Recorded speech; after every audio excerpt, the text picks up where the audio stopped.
కొత్త బిజినెస్ కోసం ఆలోచిస్తున్నారా? ఈజ్ ఆన్ డిస్ట్రిబ్యూషన్ కోసం కాల్ చేయండి 9154729854.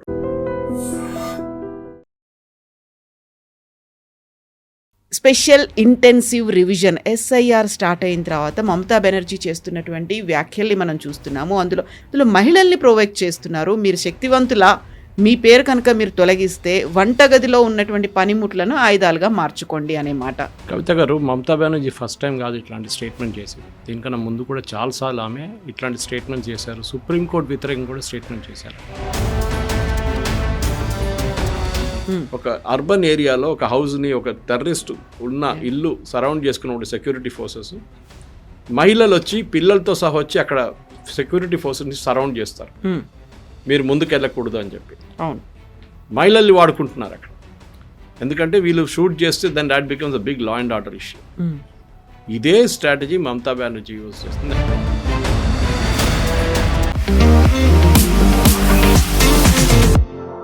నమస్తే, నేను Kavitha. Welcome to iDream news and నిజాలు. వెస్ట్ బెంగాల్ సీఎం మమతా బెనర్జీ కీలకమైనటువంటి వ్యాఖ్యలు చేశారు.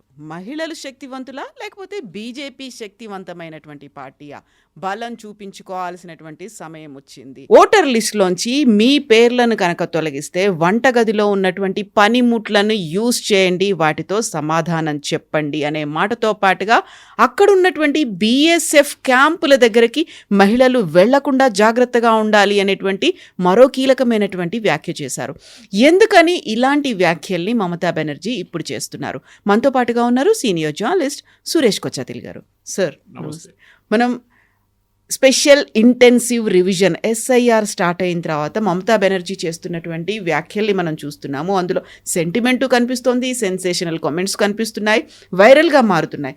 బట్ ఈసారి చేసినటువంటి వ్యాఖ్యలు, నిన్న మాట్లాడినటువంటి మాటల్ని ఎలా చూడాలి? అందులో మహిళల్ని ప్రొవోక్ చేస్తున్నారు. మీరు శక్తివంతుల మీ పేరు కనుక మీరు తొలగిస్తే వంటగదిలో ఉన్నటువంటి పనిముట్లను ఆయుధాలుగా మార్చుకోండి అనే మాట. కవిత గారు, మమతా బెనర్జీ ఫస్ట్ టైం కాదు ఇట్లాంటి స్టేట్మెంట్ చేసేది. దీనికన్నా ముందు కూడా చాలాసార్లు ఆమె ఇట్లాంటి స్టేట్మెంట్ చేశారు. సుప్రీంకోర్టు వ్యతిరేకంగా కూడా స్టేట్మెంట్ చేశారు.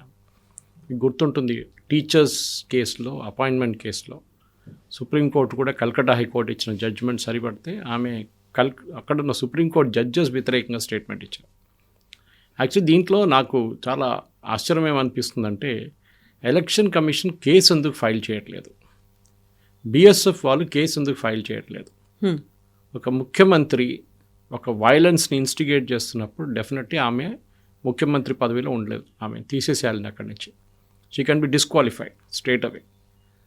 దాంతోపాటు మొన్ననే సుప్రీంకోర్టు కూడా వాళ్ళ జడ్జ్మెంట్ ఏం చెప్పారంటే, ఈ బీహార్ SIR కేసు నడుస్తున్నప్పుడు వెస్ట్ బెంగాల్ గురించి ఎవరో చెప్పినాడు, BLOస్ని TMC లీడర్లు వచ్చి వాళ్ళ మీద అన్ని ప్రెషర్ తీసుకొచ్చి వాళ్ళ మీద ఏం చెప్తారు, ఒక డిక్టటోరియల్ టెండెన్సీలో వాళ్ళ మీద ఇది పెట్టి మా వాళ్ళని ఇంక్లూడ్ చేయండి అని చెప్పి ప్రెషర్ పెడుతున్నా అని చెప్పి కంప్లైంట్ చేశారు. సుప్రీంకోర్టు ఏమన్నారు, ఎలక్షన్ కమిషనర్ గారు, మీ ఇమ్మీడియట్గా మీరు సెక్యూరిటీ తీసుకోండి, సెక్యూరిటీ ప్రొవైడ్ చేయండి BLOస్కి, వాళ్ళ మీద ఎవరైనా ఒత్తిడి తీసుకొస్తే వాళ్ళని కూడా ప్రాసిక్యూట్ చేయండి అని చెప్పిన సుప్రీంకోర్టు ఎలక్షన్ కమిషన్ ఇప్పుడు ఏం చేస్తుంది చూడాల్సింది. ఎందుకంటే this is a direct threat. కత్తి తీసుకొచ్చి కొట్టమని చంపేస్తామని చెప్తున్న ఒక మాట, కత్తి అని చెప్పలేదు ఆమె, అంతే పనిముట్లు ఉన్నాయి అది. So it is very very clear. ఒక ముఖ్యమంత్రి ఏం చెప్తారు, ఆ స్టాండ్ లెవెల్కి వచ్చేసారు ఆమె. మీరు ఎవరైనా ముఖ్యమంత్రి చూడండి, రేవంత్ రెడ్డి గారు ఉన్నారు, అటువైపు సిద్ధరామయ్య ఉన్నారు, ఎవరు ఈ లాంగ్వేజ్ యూజ్ చేయరు, ఆపోజిషన్ వాళ్ళ CMs కూడా. కానీ ఈమెమో మొత్తం ఒక ఎక్స్ట్రీమ్కి వెళ్ళిపోతుంది. ఇంత భయం ఎందుకంటే, నిన్న రాత్రి ఉన్న లేటెస్ట్ ఫిగర్స్ ప్రకారం 54 నుంచి 74 లక్షల మంది ఓటర్స్ని ఓటర్ లిస్ట్ నుంచి తొలగిస్తారంట. ఇప్పుడు ఇవాళ మళ్ళీ ఎక్స్టెండ్ చేశారు వారానికి. ఓకే, 19 తారీఖు ఉండే, దట్ ఈస్ బీయింగ్ ఎక్స్టెండెడ్. నాగే 11th ఉండే, 11 to 18 చేశారు. డెఫినెట్గా వెస్ట్ బెంగాల్లో జరుగుతుంది. మమతా బెనర్జీకి అన్నిటికంటే పెద్ద భయం ఇది. ఎందుకంటే ఆమె ఏం చేయలేరు, ప్రతి దానికి ప్రూఫ్తో సహా చేస్తున్నారు. 2002 ఓటర్ లిస్ట్తోని మ్యాప్ చేసుకొని చేస్తున్న దానికి బీహార్లో కూడా మీరు చూశారు, తేజస్వి యాదవ్ వాళ్ళ పార్టీ కూడా చాలా మటుకు ట్రై చేశారు లాస్ట్ మినిట్ దాకా, 64 లక్షల మందిని ఎట్లన్నా బయటికి తీయాలని చెప్పి. దాంతోపాటు వాళ్ళు సుప్రీంకోర్టుకి వెళ్ళారు, అక్కడ కూడా ఏం దొరకలేదు వాళ్ళకి. ఇక్కడ కూడా వెస్ట్ బెంగాల్లో కూడా అదే జరుగుతుంది. మమతా బెనర్జీకి భయం. డెఫినెట్గా రిజల్ట్స్ మీద ఇంపాక్ట్ ఉంటుంది కవిత గారు, దాంట్లో డౌటే లేదు. ఎందుకంటే ఇంత డీటెయిల్డ్గా చేసిన తర్వాత సుప్రీంకోర్టులో కూడా ఆర్గ్యుమెంట్ జరిగిన తర్వాత సుప్రీంకోర్టు ప్రొటెక్షన్ తీసుకోమంటున్నారు, లోకల్ పోలీస్ని ఇన్వాల్వ్ చేయమంటున్నారు. అప్పుడే ఎలక్షన్ కమిషన్ అన్నారు లోకల్ పోలీస్ని ఇన్వాల్వ్ చేస్తాము, కానీ వాళ్ళ మీద కంప్లీట్గా మేము ఉండలేము, ఎందుకంటే they are reporting to the state government. అప్పుడు సుప్రీంకోర్టు ఏం చెప్పారంటే ఎస్ఐఆర్ ప్రాసెస్లో ఎలక్షన్ ప్రాసెస్ కదా, మీరు వాళ్ళని మీ కమాండ్ కింద తీసుకోండి అని. అది చూడాల్సింది మండే రోజు బహుశా సుప్రీంకోర్టులో మళ్ళీ హియరింగ్ వస్తుంది. ఆ రోజు ఏం చెప్తారో మనం చూడాల్సింది. డెఫినెట్గా సుప్రీంకోర్టు చాలా సీరియస్గా తీసుకుంటారు. కానీ ఈ స్టేట్మెంట్ ఆమె అప్పుడు డినై చేస్తుంది చూడండి, షీ విల్ 100% డినై. మీడియా నా స్టేట్మెంట్ని మొత్తం తిప్పేశారు, ట్విస్ట్ చేశారు, నేను ఏం చేయలేదు, నేను అట్లా ఏం చెప్పలేదు అని చెప్పేసి. మీ కిచెన్లో ఉన్న సామాన్ తీసుకొచ్చి బీఎస్ఎఫ్ వాళ్ళకి తిండి పెట్టండి అని చెప్పాను నేను, వీళ్ళు మొత్తం మార్చేశారు స్టోరీ అని చెప్పేసి. ఇది ఆమె రెగ్యులర్గా ఉన్న స్ట్రాటజీ అన్నమాట. మమతా బెనర్జీ దగ్గర ఉన్న షిఫ్టింగ్ ద గోల్ పోస్ట్ అంటాం మనం ఇంగ్లీష్లో. ఎందుకంటే ఈ ఎస్ఐఆర్ ప్రాసెస్ మొదలైనప్పటి నుంచే ఆమెకి టెన్షన్ ఉంది. బంగ్లాదేశ్ వైపు పారిపోతున్న బంగ్లాదేశ్ వాళ్ళది ఆపారు కూడా, చాలా మటుకు ఆపారు. ఆమె వాళ్ళ పార్టీ వాళ్ళు వెళ్ళి ఆపారు, వెళ్ళకూడదు మీరు ఇక్కడే ఉండండి అని చెప్పేసి. కొంతమందిని బీహార్కి పంపించారు, కొంతమంది జార్ఖండ్కి పంపించారు, ఎందుకంటే వీళ్ళని అరెస్ట్ చేస్తారని ఒక భయం ఉండే వీళ్ళకి. మీరు ఎలక్షన్ టైంకి రిటర్న్ వచ్చేసేయండి, మీ ఫామ్లన్నీ మేము ఫిలప్ చేసుకుంటామని చెప్పి. ఇప్పుడు డిజిటైజేషన్ జరిగిన తర్వాత ఇప్పుడు చెకింగ్ నడుస్తుంది. This is the most crucial face. ఈ చెకింగ్ ఫేస్లోనే తెలిసిపోతుంది ఎంతమంది ఫేక్ నంబర్స్ ఇచ్చారు, ఎంతమంది ఫేక్ ఆధార్ కార్డులు యూజ్ చేశారు, ఎంతమంది ఫేక్ ఓటర్ ఐడి కార్డు ఇచ్చారు, అన్నీ మొత్తం బయటకు వచ్చేస్తుంది. ఇది మమతా బెనర్జీకి ఉన్న భయం. కవిత గారు, బీజేపీ అక్కడ ఉన్నటువంటి ప్రజలను రెచ్చగొడుతోంది, మతతత్వవాదిగా మారుతోంది, ప్రజల్ని విభజించే ప్రయత్నం కూడా చేస్తోంది అనే మాట. సో ప్రజల్ని విభజించడము అంటే మీరు చెప్పినట్టుగా ఒక 54 లక్షల నుంచి 74 లక్షల మందిని పంపించేయడమే విభజించేయడం అవుతుందా? ఏం జరుగుతోంది అక్కడ? ఆమె ఓటర్లు కాదు, అది బీజేపీని ఎందుకు తప్పుపడుతుంది? బీజేపీ చేస్తున్నారా ఎస్ఐఆర్? ఇదే అర్థం కావట్లేదు. సుప్రీంకోర్టు చేపిస్తున్నారా ఎస్ఐఆర్? ఇది చేస్తుంది election commission of India under protection from the constitution. అది కాకుండా సుప్రీంకోర్టులో హియరింగ్లో కూడా చాలా మట్టుకు వీళ్ళు రిప్లైస్ ఇచ్చారు. మీరు ఏం చేస్తున్నారు, ఏంటి, డైలీ అప్డేట్స్ వస్తున్నాయి కవిత గారు, డైలీ అప్డేట్స్. దాని నుంచి కూడా చాలా క్లియర్గా తెలిసిపోతుంది. కొన్ని కాన్స్టిట్యున్సీలో మీకు చెప్పుంటాను దీనికన్నా ముందు 2622 కాన్స్టిట్యున్సీలో బూత్లో 2622 బూతుల్లో ఒక్క మనిషి కూడా చనిపోలేదంట 2002 నుంచి ఇప్పుడు దాకా. అప్పుడు 80 సంవత్సరాలు ఉన్న మనిషి ఇప్పుడు గిన్నిస్ బుక్ ఆఫ్ వరల్డ్ రికార్డ్స్లో వచ్చేస్తారని. ఇది అక్కడున్న ఫ్రాడ్. కరోనా కాలంలో కూడా ఎవరు చనిపోలేదా అనేటువంటి కామెంట్లు కూడా వస్తున్నాయి. అది కాకుండా ఒక్కరు కూడా అక్కడి నుంచి మైగ్రేట్ చేయలేదంట. మ్యాక్సిమం మైగ్రేషన్ ఈ దేశంలో నడుస్తుంది వెస్ట్ బెంగాల్ నుంచి. ఎందుకంటే అక్కడ ఇండస్ట్రీస్ లేదు, ఉన్న ఇండస్ట్రీస్ అన్నీ బంద్ అయిపోయినాయి కంప్లీట్గా. ఫస్ట్ లెఫ్ట్ ఫ్రంట్ వాళ్ళు మొత్తం ధ్వంసం చేశారు అక్కడ ఎకానమీని. మమతా బెనర్జీ వచ్చిన తర్వాత ఫస్ట్ టాటాని అక్కడి నుంచి తరిమి కొట్టారు. దాని తర్వాత ఏ ఇండస్ట్రీ అక్కడ ఉండట్లేదు. ఒక టైంలో కల్కట్టా క్యాపిటల్ ఉండే ఇండియాది, అది కాకుండా ఇండస్ట్రీస్, మేజర్ ఇండస్ట్రీస్ అన్నీ అక్కడ ఉండే. Dunlop, CEAT, jute based industries, ఐటీసీది మేజర్ ఇండస్ట్రీస్ అక్కడే ఉండే. ఇప్పుడు ఆఫీసు, రిజిస్టర్డ్ ఆఫీస్ ఒకటే ఉంది అనుకుంటే అక్కడ. ఎన్ని కంపెనీలు బంద్ అయిపోయిన పెద్ద లిస్ట్ ఉంది, మన వాట్సాప్లో చూశాను నేను. అన్ని ఇండస్ట్రీస్ బంద్ చేసి వాళ్ళు వెళ్ళిపోయారు అక్కడి నుంచి. Something very similar to Kerala. ఉద్యోగం లేదు అక్కడ ఎవరికి. సో మైగ్రేట్ చేస్తారు. సో కానీ మీ దాంట్లో మైగ్రేట్ ఎవరు చేయలేదంటున్నారు, ఎవరు చనిపోలేదంటున్నారు, ఒక్క ఓటర్ కూడా డూప్లికేట్ లేదంటున్నారు. డెఫినెట్గా ఎలక్షన్ కమిషన్ ఆర్డర్ ఇచ్చారు ఇప్పుడు కొత్త సర్వే చేయమని చెప్పేసి. ఆమెకి అదే కోపం. She wants to stop SIR. ఆమెతో కాదు, దట్ ఈస్ ఫర్ ష్యూర్. సుప్రీంకోర్టులో కూడా హియరింగ్లో కూడా వెస్ట్ బెంగాల్ గవర్నమెంట్ అడిగిన దానికి ఒక్క జవాబు కూడా వాళ్ళు ఇవ్వలేదు ఇప్పుడు దాకా.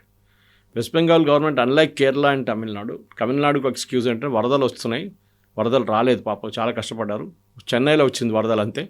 అది కాకుండా పొంగల్ వస్తుంది, దానికన్నా ముందు క్రిస్మస్ వస్తుంది అని చెప్పి ఎక్స్టెండ్ చేయమన్నారు. సుప్రీంకోర్టు చెప్పారు ఎలక్షన్ కమిషన్ 1 వీక్ కావాలంటే ఎక్స్టెండ్ చేస్తారు. 1 వీక్ ఆరే ఎక్స్టెండ్ చేశారు, 1 వీక్ కోసం. ఇంకా కేరళలో లోకల్ బాడీ ఎలక్షన్స్ ఇవాళ రిజల్ట్స్ వచ్చేస్తున్నాయి రేపు. అక్కడ లోకల్ బాడీ ఎలక్షన్ కూడా అయిపోయినాయి. ఇది ప్రాబ్లం. మమతా బెనర్జీకి ఎక్స్క్యూజ్ లేదు. ఎందుకు ఆపాలని చెప్పండి. ఇప్పుడు డెరిక్ ఓబ్రైన్ వాళ్ళ పార్టీ ఎంపీ మొన్న పార్లమెంట్లో మాట్లాడితే ఏమన్నారంటే, మాకు ఎస్ఐఆర్ వ్యతిరేకంగా కాదు మేము, కానీ ఇంత ఫాస్ట్ స్పీడ్లో ఎందుకు చేస్తున్నారు. మొన్న former chief election commissioner Gopal Swami garu ఒక ఇంటర్వ్యూ ఇచ్చారు. I think it was to NDTV. ఆయన ఏమన్నారంటే, ఆయన దగ్గర అడిగారు మీరు ఈ డెడ్ లైన్ ఎందుకు ఇస్తున్నారు ఇట్లా చిన్న. ఆయన అన్నారు, నేను అంత 40-50 సంవత్సరాలు నేను బ్యూరోక్రసీలో పనిచేశాను. I don't remember the number of years. అక్కడ బ్యూరోక్రసీకి ఒక డెడ్ లైన్ ఇచ్చి ఒక సంవత్సరం తర్వాత చేయండి అంటే వాళ్ళు ఆ సంవత్సరం కన్నా 10 రోజుల ముందు దిగుతారు. That is the culture in bureaucracy. You have to give a short dead line, దాని తర్వాత మీరు ఎక్స్టెండ్ చేసుకోవచ్చు. ఈ గివ్ ఎ బ్యూటిఫుల్ ఎగ్జాంపుల్. ఆయన దగ్గర చాలా క్వశ్చన్స్ అడిగారు. ఇన్ఫ్యాక్ట్ ఈవీఎం అనేది, ఈవీఎం కెనాట్ బి ట్యాంపర్డ్. ఎన్నోసార్లు ఛాన్స్ ఇచ్చాం వీళ్ళకి, ఈవీఎంలో వచ్చి చెక్ చేసుకోండి, చూడండి ఏముంది దాంట్లో. చేయలేదు. మొన్న కూడా రాహుల్ గాంధీ మళ్ళీ అదే పాట పాడుతున్నాడు ఈవీఎంల గురించి. ఇంకేమన్నారు, 265 మంది ప్లాట్ నెంబర్ 265 హర్యానాలో ఒక కాన్స్టిట్యున్సీలో 501 మంది ఉంటున్నారు చెప్పారు. I explain that other day. I explain it here or ఇంకో ఛానల్ చెప్పాను, గుర్తులేదు నాకు. అది ఒక 1 acre ప్లాట్ ఉండే, యాన్సిస్ట్రల్ ప్లాట్. సో వాళ్ళ నాన్నగారు వాళ్ళ బ్రదర్స్ 4 డివైడ్ చేసుకున్నారు. ఫస్ట్ గ్రేట్ గ్రాండ్ ఫాదర్కి వచ్చినప్పుడు వాళ్ళు మళ్ళీ 16 మందిగా డివైడ్ అయిపోయారు. మళ్ళీ పిల్లలు వచ్చినప్పుడు మళ్ళీ డివైడ్ అయిపోయారు. మళ్ళీ పెళ్లి చేసుకొచ్చిన వాళ్ళు వాళ్ళ ఫ్యామిలీని, అందరికి ఒకటే అడ్రస్ 265. ఎందుకంటే that is their own property. Rahul Gandhi గారు ఏమంటున్నారు, 501 మంది ఉన్నారు, మా అమిత్ షా గారు ఏం చెప్పట్లేదు. అమిత్ షా గారు నా ప్రెస్ కాన్ఫరెన్స్ గురించి మాట్లాడాలంటున్నారు.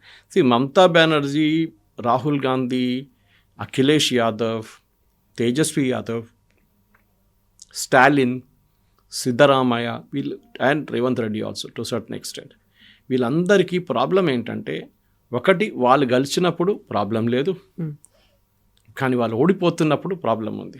ఇప్పుడు తెలంగాణలో లోకల్ బాడీ ఎలక్షన్ జరిగింది, గెలిచారా? మా సర్పంచులంతా మా వాళ్ళే గెలిచారంటున్నారు. పార్టీ సింబల్తో ఎలక్షన్ జరగలేదు. మళ్ళీ మీరు ఎట్లా డిసైడ్ చేస్తున్నారని, వాళ్ళు మీ వైపు ఉన్నారని వాళ్ళకి మీరు ఏమైనా బీఫామ్ ఇచ్చారా? ఇది అడగాల్సింది. So just for the sake of it, మేము గెలిచాం ఎలక్షన్, ఓకే మీరు గెలిచారు, తీసుకోండి. ఏం చేస్తారు ఇప్పుడు దాని తర్వాత? సర్పంచ్కి డబ్బులు ఇవ్వాల్సింది సెంట్రల్ గవర్నమెంట్ నుంచి రావాలి ఫండ్స్, అది ఎవరు ఇస్తారు? సో ఫస్ట్ వీళ్ళని ఫామ్ చేసి వీళ్ళు సర్పంచ్లు, వీళ్ళు అది కాకుండా local body election, MPTC, ZPT అన్నీ వచ్చిన తర్వాత డబ్బులు వస్తాయి మీకు. Mamata Banerjee problem is principally rooted because west బెంగాల్లో ఆల్మోస్ట్ 1 కోటి మంది ఎక్స్ట్రా ఉన్నారు ఓటర్స్.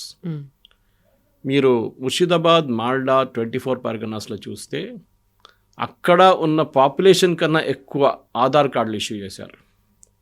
అక్కడ ఉన్న పాపులేషన్ కన్నా ఎక్కువ 60 లక్షల మందికి ఓటర్ ఐడి కార్డు ఇష్యూ చేశారు.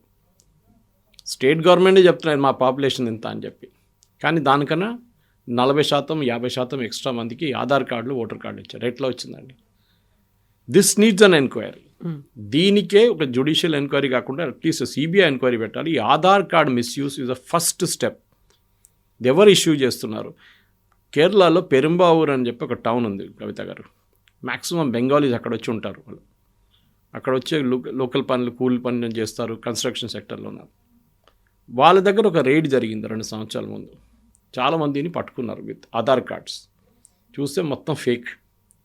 ఎక్కడ తయారు చేశారని ఆయన అంటే వెస్ట్ బెంగాల్లో 2 ప్లేసులు చెప్పారు. అక్కడ రైడ్ చేశారు కేరళ పోలీస్. రైడ్ చేస్తే ఇంకా 2-3 దొరికారు. 50 రూపాయలు, 100 రూపాయలకి ఆధార్ కార్డ్ తయారు చేసి ఇస్తున్నారు, fake Aadhaar cards. That number is not valid, కానీ చూస్తే మీకు మొత్తం ఒరిజినల్ లాగా అనిపిస్తుంది అది. దాంతో సిమ్ కార్డు తీసుకుంటాడు వెళ్ళి. ఆ సిమ్ కార్డ్ వెరిఫికేషన్ చేయట్లేదు కరెక్ట్గా. దాంతో రేషన్ కార్డు తీసుకుంటాడు, అది కూడా లోకల్ లీడర్స్, టీఎంసీ లీడర్స్ చేసిస్తున్నారు. దీని అందరినీ డెఫినెట్గా ఒక ఎలక్షన్ కమిషన్ కూడా చాలా స్ట్రిక్ట్ ఉండాలి. ఎందుకంటే లీనియన్సీ చాలా ఇస్తున్నారు మమతా బెనర్జీకి. ఆమెని డెఫినెట్గా you have to hold or accountable. మీరు ఒక chief minister of a state, మీరు బిఎస్ఎఫ్ మీద దాడి చేయమంటున్నారు, మీరు ఎలక్షన్ ఆఫీషియల్స్ మీద దాడి చేయమంటున్నారు. You have no right to continue as chief minister. ఇది నేను చెప్పాలనుకుంటున్నాను. కోల్కతాలో ఈ మధ్యలోనే ఒక సామూహికంగా భగవద్గీత పారాయణం అనేది జరిగింది. అలా ఎలా చేస్తారు? భగవద్గీతని, కృష్ణుని కూడా రోడ్ల మీదకి లాగుతున్నారు. అలా మాట్లాడాల్సినటువంటి అవసరం ఏముంది? అలా బయట దాని గురించి చర్చలు ఎందుకు జరుగుతున్నాయి అనే మాట. అది వాళ్ళకి చాలా భయం వేస్తుంది. యాక్చువల్లీ వాళ్ళు ఇంతమంది వస్తారనుకోలేదు. వాళ్ళు 5 లక్షల మంది గీతా పారాయణకి ఎందుకు వస్తారు? అది కూడా కల్కటా లాంటి ప్లేస్లో, వేర్ కమ్యూనిస్ట్ ఒక టైంలో, ఇప్పుడు టీఎంసీ లాంటి వాళ్ళు, ఏథిస్ట్ ఉంటున్న వాళ్ళు, భగవంతుడు లేదని చెప్పే మనుషులు గీతా పారాయణకి ఎట్లా వచ్చారు? వాళ్ళ మీద ఏం చేశారంటే ఒక 2 కేసులు బనాయించారు వీళ్ళు. ఎవరో ముస్లిం వెండర్స్ ఇద్దరు చికెన్ ప్యాటీస్ అమ్ముతున్నారు, పఫ్లు ఉంటాయి చూడండి, అది అమ్ముతున్నారని చెప్పి వాళ్ళని కొట్టారంట. దాంట్లో 4గురిని అరెస్ట్ చేశారు. ఆలోచించండి, వాళ్ళ మీద కోపం ఉన్నది. మా స్వామిలంతా స్టేజ్ మీద కూర్చొని వాళ్ళ మీద ఏం చేయలేకపోయింది ఆమె. ఎవరో లీడర్స్ని పట్టుకొని వీళ్ళు చేపించారు, వీళ్ళు కొట్టారు, ప్యాటీస్ అమ్ముతున్నారని కొట్టారు. కొడితే అరెస్ట్ చేయాలని ఉందండి, వారెంట్ ఎక్కడ ఉంది? ఏం లేదు, అంత వైలేషన్. సుప్రీంకోర్టు గైడ్లైన్స్ మొత్తం వైలేట్ చేసి without warrant, without giving a notice వీళ్ళని అరెస్ట్ చేశారు. ఎందుకు? ఎవడో సమోసాలో ప్యాటీస్ అమ్ముతున్నారని కొట్టాడని చెప్పేసి. మీరు కమ్యూనల్ డిస్టర్బెన్స్ తీసుకొస్తున్నారని చెప్పి లేటెస్ట్ స్టేట్మెంట్ మమతా బెనర్జీ ఈ గీతా పారాయణ చేసిన దాన్ని కమ్యూనల్ సిచ్యువేషన్ చేస్తున్నారు, ముస్లిమ్స్ని కొడుతున్నారు. That fellow who was beaten పారిపోయాడు. He was a Bangladeshi. వాడిని పోలీసు ఇంట్రోగేట్ చేయడానికి వస్తే వాడు కనిపించట్లేదు. ఇప్పుడు వాడేమంటున్నాను, నేను కలకడాలో ఉండను, నేను వెళ్ళిపోతున్నాను ఇక్కడి నుంచి అని, నాకు భయం వేస్తుంది అని. భయం ఇది. వాడి దగ్గర ఆధార్ కార్డు అడిగినప్పుడు వాడి ఆధార్ కార్డు లేకుండే వీళ్ళు కొట్టినప్పుడు. దానికోసం జరిగింది గొడవ అంతా. చికెన్ ప్యాటీస్తో కాదు గొడవ, దానికోసం. దాని తర్వాత వాడిని అరెస్ట్ చేసినప్పుడు, వీళ్ళని అరెస్ట్ చేసినప్పుడు ఎఫ్ఐఆర్ కోసం వాళ్ళ ఆధార్ కార్డు నెంబర్ అడిగితే వాడి దగ్గర ఆధార్ కార్డు లేదు. నెక్స్ట్ డే పారిపోయాడు. This is what is happening. West Bengal అనేది ఇట్స్ అ లాలెస్ స్టేట్. ఒక పాత బీహార్ లాగా అయిపోయింది, పాత యూపీ లాగా అయిపోయింది. అక్కడ ఏం లా అండ్ ఆర్డర్ అనేది ఏం లేదు. అక్కడ చాలామంది చంచలు, మమతా బెనర్జీ నెవ్యూ, ఈ సాగరికా ఘోష్ ఇట్లాంటి వాళ్ళు ఎంపీగా చేసి, డెరిక్ ఓబ్రైన్ లాంటి వాళ్ళు మేడం డ్యాన్స్ చేయమంటే డ్యాన్స్ చేస్తారు, కూర్చోమంటే కూర్చోరు, నిలబడమంటే నిలబడతారు. అంతే వాళ్ళది. They have no individuality of their own. Derek O'Brien నాకు పర్సనల్ ఫ్రెండ్, కానీ నాకు బాధ అనిపిస్తుంది ఆయన ఇప్పుడు చూస్తే. He's just acting like a slave. Educated మనిషి. వాళ్ళ father Neil O'Brien was Oxford University president ఉండే కలకట్టాలో. First brand equity quiz organise చేసినప్పుడు బెంగళూరులో నేనున్నాను. ఆ టైంలో బెంగళూరులో I was working in Times of India those days. కూర్చొని మేమిద్దరు కూర్చొని క్వశ్చన్ తయారు చేసాం బ్రాండ్ ఈక్విటీ క్విజ్.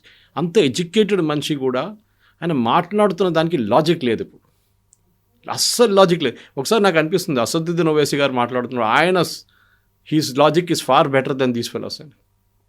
అసలు మీరు ఒక ఎలక్షన్ కమిషన్ క్వశ్చన్ చేసిన ఆ రోజు వెళ్ళారు వీళ్ళందరూ కలిసి ఎలక్షన్ కమిషన్ దగ్గర వెళ్ళారు. ఒక నెల కాలేదు, 3 వారాల ముందు టీఎంసీ డెలిగేషన్. ఎవరు? సాగరికా ఘోష్, మహువా మొయిత్రా, వీళ్ళందరూ వెళ్ళి లబో అని తిట్టారు ఆయన్ని. అక్కడ వెళ్ళి లైవ్ బ్రాడ్కాస్ట్ చేయమంటే ఆయన చెప్పారు నేను చేయను. ఒక మీటింగ్కి వచ్చారు, మీటింగ్లో కూర్చోండి మీరు వినండి అని చెప్పారు. తర్వాత ఆయన తీసి ఒక్క ఫిగర్ తర్వాత ఒక ఫిగర్ వేసిండు. ఇంతమంది ఈ కాన్స్టిట్యున్సీలో కనిపించట్లేదు, ఇంతమంది కనిపించట్లేదు, ఇంతమంది ఈ బూట్లో ఒక్కడు కూడా మ్యాపింగ్ కోసం ఎప్పుడు కూడా రాలేదు. నోరు మూసుకొని అందరూ వెళ్ళిపోయారు బయటికి. దిస్ ఇస్ ద సిచ్యువేషన్ అక్కడ వెస్ట్ బెంగాల్. నేను మళ్ళీ రిపీట్ చేస్తున్నాను కవిత గారు, they should be BJP West Bengal unit. అది పాపం వాళ్ళ దగ్గర ప్రాబ్లం ఏంటంటే అక్కడ వాళ్ళకి లోకల్ సపోర్ట్ ఎక్కువ రాదు. పోలీస్ దగ్గర నుంచి ఎవరి దగ్గర నుంచి అయినా కానీ, ఈవెన్ కోర్టు కూడా ప్రొటెక్షన్ ఇవ్వరు వాళ్ళు. సో వాళ్ళు ఏం చేయాలంటే they should go to supreme court, file a case. Election కమిషన్ని వాళ్ళని కంప్లీట్గా ఇది ఒక రీవర్క్ చేయమని చెప్పాలి. ఈ ఎలక్ట్రల్ రోల్స్ ఇప్పుడు దాకా చేసిన దాంట్లో 97%, 98% ఫామ్ రిటర్న్ వచ్చి, విచ్ ఇస్ నాట్ పాసిబుల్. యూపీలో 2 కోట్ల మంది దొరికారు, duplicate voters, dead voters, migrated voters. 2 కోట్లు. అఫ్కోర్స్ యూపీ బేస్ పెద్ద అనుకోండి, 22 crores. బట్ యోగి ఆదిత్యనాథ్ గారు ఏడుస్తున్నారండి. అక్కడున్న ముస్లిం పార్టీలు ఏడుస్తున్నారా? ఎవరు ఏడవట్లేదే. అఖిలేష్ యాదవ్ గారు ఇవాళ ఎక్కడున్నారు? హైదరాబాద్లో. ఆయన కోసం గ్రాండ్ రిసెప్షన్ ఇస్తున్నారు ఇక్కడ హైదరాబాద్లో. కాంగ్రెస్ పార్టీ మొన్ననే అని చెప్పారు, నాకు కాంగ్రెస్తో ఏ సంబంధం లేదు, మేము ఉత్తరప్రదేశ్ ఎలక్షన్ మేమే పోటీ చేస్తాం సపరేట్గా అని చెప్పి ఆయన ఇవాళ ఇక్కడ రిసెప్షన్ పెట్టారు వీళ్ళు. బహుశా వాళ్ళు ఆయన ఏం చెప్పారు యూపీలో వీళ్ళకి తెలియదు అనుకుంటారు. ఎనీవే, మమతా బెనర్జీ తిరిగి వచ్చినప్పుడు వెస్ట్ బెంగాల్ నేను కావాలంటే మీకు నెక్స్ట్ వీక్ డాటాతో సహా చూపిస్తాను మీకు how the entire thing has been manipulated. ఎందుకంటే బెంగాల్ పాపులేషన్ నేషనల్ లెవెల్లో మనకు యూజువల్లీ ఒక 4 నుంచి 5% గ్రోత్ ఉంటుంది, పాపులేషన్ గ్రోత్. ఒక సెంచరీ టు సెంచరీ, అంటే డికేడ్ టు డికేడ్. అంటే 2011 to 21 సెన్సస్ జరగలేదు. 2011లో జరిగింది, 21లో జరగలేదు బికాస్ ఆఫ్ కోవిడ్. ఇప్పుడు 26లో స్టార్ట్ అవుతుంది. ఈ 10 yearsలో వెస్ట్ బెంగాల్ పాపులేషన్ 14 నుంచి 24% దాకా కొన్ని డిస్ట్రిక్ట్స్లో పెరిగింది. ఎక్కడి నుంచి వచ్చారండి వీళ్ళందరూ? నేషనల్ యావరేజ్ 4 ఉన్నప్పుడు 5 ఉన్నప్పుడు వీళ్ళకి 14 ఎక్కడి నుంచి వచ్చినాయి? This is the question we need to ask. కానీ అక్కడ ఎవరు అడగడానికి భయపడతారు. ఏమనంటే పోలీస్ కేసు ఇమీడియట్లీ మిమ్మల్ని అరెస్ట్ చేస్తారు. ఇదే సుప్రీంకోర్టు దీనికన్నా ముందు ఎవరో పంజాబ్ నుంచో ఎవరో యూపీ నుంచో ఎవరిని పట్టకపోతే ఇమీడియట్గా రిలీజ్ చేయండి అని చెప్పి ఆర్డర్ ఇచ్చారు. మొహమ్మద్ జుబేర్ ఇంకోడున్నాడు ఫ్యాక్ట్ చెకింగ్, ఆయన అరెస్ట్ చేసి రిలీజ్ చేయమన్నారు. కానీ మమతా బెనర్జీ ఒక అమ్మాయిని అరెస్ట్ చేసి మమతా బెనర్జీ గవర్నమెంట్ ఆమెను 21 రోజులు జైల్లో పెట్టారు. జాదవ్పూర్ యూనివర్సిటీ ఒక ప్రొఫెసర్ ఒక వాట్సాప్ ఫార్వర్డ్ చేస్తే ఆయన జైలు వేశారు తీసుకు. అప్పుడు equality before law, human rights, freedom of expression అంతా పోయింది. అప్పుడు this lady needs be tackled. మీ చెప్పినట్లు ఈ స్టేట్మెంట్ ఇస్ వెరీ షాకింగ్. ఏ ముఖ్యమంత్రి కూడా చేయకూడదు ఇట్లాంటి స్టేట్మెంట్. కానీ డెఫినెట్గా నేను స్టాంప్ పేపర్ మీద రాసిస్తాను. ఆమె పొద్దున ఆమెని ఏమైనా కేసు వేస్తే ఇమ్మీడియట్గా ఆమె పాట మార్చేస్తుంది. లేదు నేను చెప్పలేదు, అసలు నేను అట్లాంటి మాటనే అనలేదు, మీడియా వాళ్ళు కావాలని చెప్పి రాసుకున్నారని చెప్తారు. సో బీఎస్ఎఫ్ని ఎందుకు టచ్ చేయాల్సి వచ్చింది? బీఎస్ఎఫ్ గురించి ఎందుకు అలా మాట్లాడారు? And why BSF people are not responding? ఎందుకని వాళ్ళు మాట్లాడారు? వాళ్ళు చేయరు because they are have a paramilitary force. అది వాళ్ళకు ఒక డిసిప్లిన్ ఉంటుంది. వాళ్ళ డైరెక్టర్ జనరల్ రెస్పాండ్ అవుతారు. లోకల్ లెవెల్లో చేయకూడదు. మొన్న పార్లమెంట్లో మాట్లాడుతూ అమిత్ షా గారు ఒక స్టేట్మెంట్ ఇచ్చారు. మ్యాక్సిమం ఫెన్సింగ్ బంగ్లాదేశ్ వైపు ఉన్న స్టేట్స్ నుంచి నార్త్ ఈస్టర్న్ స్టేట్స్ అంతా అయిపోయింది. వెస్ట్ బెంగాల్లో 580 కిలోమీటర్లు ఇంకా ఫెన్సింగ్ చేయలేదు. ఎందుకు? ల్యాండ్ ఇవ్వట్లేదు. Mamata Banerjee is not giving land for constructing fences. ఆమె అంటుంది ఎందుకు వద్దు, అది ఓపెన్ పెట్టండి. ఎందుకంటే అక్కడి నుంచి ఎక్కడికి రావచ్చు, ఇక్కడి నుంచి అక్కడికి వెళ్ళొచ్చు. బెనడ్రిల్ సిరప్ ముందు స్మగ్లింగ్ చేస్తుండే, ఆవులు స్మగ్లింగ్ చేస్తారు. తెలంగాణ ఆంధ్ర నుంచి తీసుకెళ్తారు అక్కడ దాకా. దిస్ అమిత్ షా గారు మన పార్లమెంట్లో చెప్పారు. ఇది అక్కడ చేస్తున్న బెంగాల్లో ఆమె పెద్ద పెద్ద మాటలు అంటుంది. బీఎస్ఎఫ్ వాళ్ళు ఎందుకు అడ్డుకుంటలేరు, వాళ్ళు ఎట్లా లోపలికి వస్తున్నారు, మీదే తప్పు కదంటే మీ ఫెన్సింగ్ వేయడానికి మీరు 500 కిలోమీటర్లు ఇంకా మాకు ల్యాండ్ ఇవ్వట్లేదు. మీకు గుర్తుంటుంది కవిత గారు, మొన్న ఒక సంవత్సరం ముందు అనుకుంటాను బీఎస్ఎఫ్కి ఒక ఎక్స్ట్రా అథారిటీ ఇచ్చారు పంజాబ్ వైపు వెస్ట్ బెంగాల్ వైపు. ఏంటంటే వాళ్ళు 80 కిలోమీటర్స్ దాకా ఇన్వెస్టిగేట్ చేయొచ్చు వాళ్ళ ఏరియా ఆఫ్ అది క్రాస్ అథారిటీ. ఎందుకంటే ఒక డ్రగ్స్ పట్టుకున్నాం అనుకోండి బార్డర్లో, ఆ డ్రగ్స్ పట్టుకున్నాడు వాళ్ళు పట్టుకొని వాళ్ళు ఫ్రెండ్ ఎవడో ఇంకో ప్లేస్లో ఉంటాడు, అక్కడ వాళ్ళు లోకల్ పోలీస్కి ఇస్తే వాళ్ళు ఇన్వెస్టిగేట్ చేయరు. సో బీఎస్ఎఫ్కి అథారిటీ ఇచ్చారు 80 కిలోమీటర్ దూరం దాకా మీరు వెళ్ళి ఇన్వెస్టిగేట్ చేసి వాళ్ళని పట్టుకురావచ్చు.